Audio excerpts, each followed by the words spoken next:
क्या आपको पता है कि अगर आप अपना पैसा सिर्फ बैंक के सेविंग्स अकाउंट में रख रहे हैं तो आप हर दिन थोड़ा थोड़ा गरीब होते जा रहे हैं? मजाक नहीं, ये बिल्कुल सच है। कारण है इन्फ्लेशन यानी महंगाई, जो हर साल 5 से 8% की रफ्तार से बढ़ती जाती है, जबकि बैंक आपको 2 या 3% से ज्यादा ब्याज नहीं देता। मान लीजिए आपने 1 लाख रुपए बैंक में रखे हैं। बैंक साल के अंत में उस पर 3% ब्याज दे रहा है, यानी 3,000 रुपए। लेकिन उसी एक साल में जीवन जरूरी चीजों के दाम औसतन 5 से 8% बढ़ चुके होंगे, तो असल में आप जो 1 लाख रुपए खर्च कर सकते थे, उसकी ताकत गिरकर 92 से 95,000 के बराबर हो गई।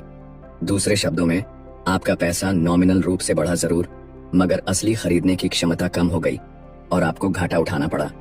इसीलिए पैसा बैंक में रखने का मतलब है धीरे धीरे उस पैसे को बेकार कर देना।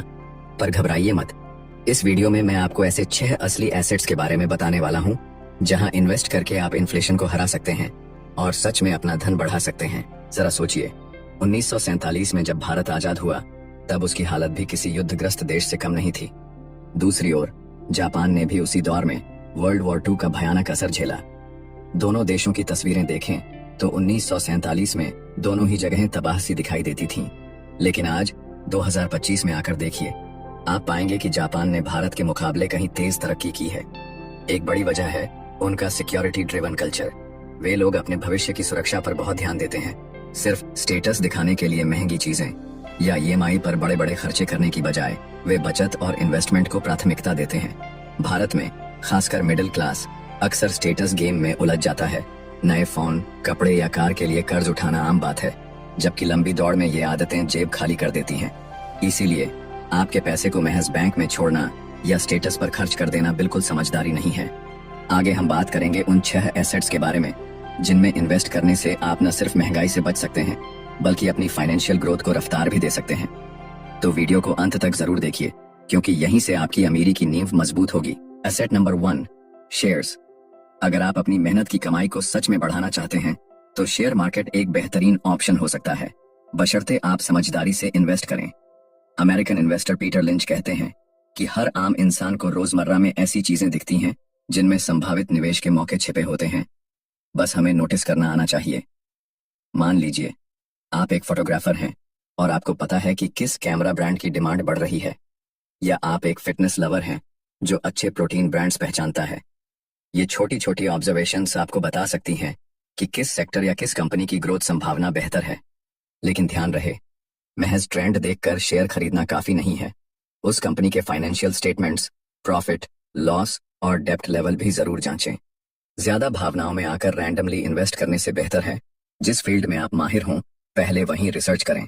इस तरह आप अपनी होम ग्राउंड एडवांटेज का सही फायदा उठा सकते हैं। Asset number 2, SIP, systematic investment plan. अगर आपकी मासिक आय ज्यादा नहीं है और आप महीने के सिर्फ 2-3 हजार ही बचा पाते हैं, तो SIP आपको लंबी रेस का घोड़ा बना सकती है। आमतौर पर सेविंग्स अकाउंट आपको 2 से 3% ब्याज देता है, मगर SIP में सालाना 12 से 15% तक का रिटर्न मिलना कोई असामान्य बात नहीं। क्यों? क्योंकि बैंक में सिर्फ सिंपल इंटरेस्ट मिलता है, जबकि SIP कंपाउंडिंग का फायदा देती है, यानी प्रॉफिट पर भी अगला प्रॉफिट। शुरू में आपको लगेगा कि पैसे बहुत धीमे धीमे बढ़ रहे हैं, लेकिन जैसे जैसे समय बीतेगा कंपाउंडिंग की स्पीड कई गुना बढ़ जाती है। अगर आप हर महीने डिसिप्लिन के साथ थोड़ी थोड़ी रकम निवेश करेंगे तो कुछ सालों बाद आपकी सेविंग्स सैकड़ों गुना बढ़कर सामने आ सकती है। और यही तो वो जादू है जो बैंक के साधारण ब्याज से कभी हासिल नहीं होगा। Asset number 3, licensing. सोचिए, आप एक ऐसे इन्वेंशन के मालिक हैं जो बार बार बिकता है, लेकिन आपको उसे बार बार बनाना या बेचने की मेहनत नहीं करनी पड़ती। बस एक बार लाइसेंस दे दिया और हर बार जब कोई आपके डिजाइन या आइडिया का इस्तेमाल करे तो आपको रॉयल्टी मिलती रहे। यही है लाइसेंसिंग का खेल, जहां एक यूनिक आइडिया या पेटेंट कमाई का नॉन स्टॉप सोर्स बन सकता है।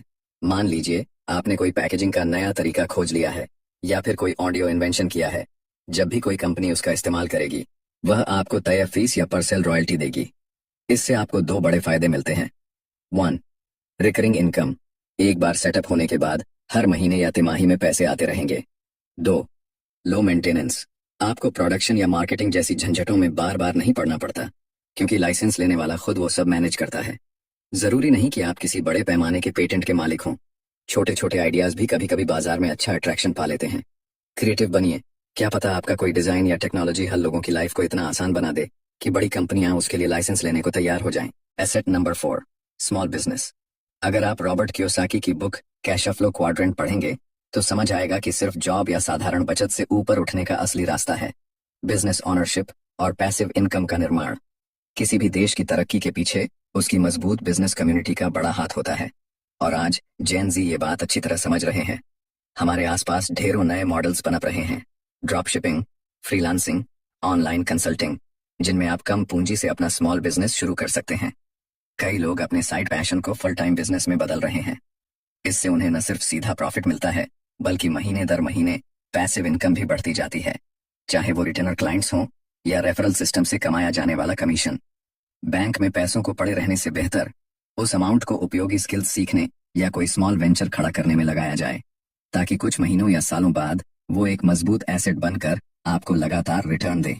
अगर आपको लगता है कि बिजनेस से जुड़े कॉन्सेप्ट या कैश फ्लो क्वाड्रेंट आपको और गहराई से समझने हैं, तो हमें कमेंट में जरूर बताइए।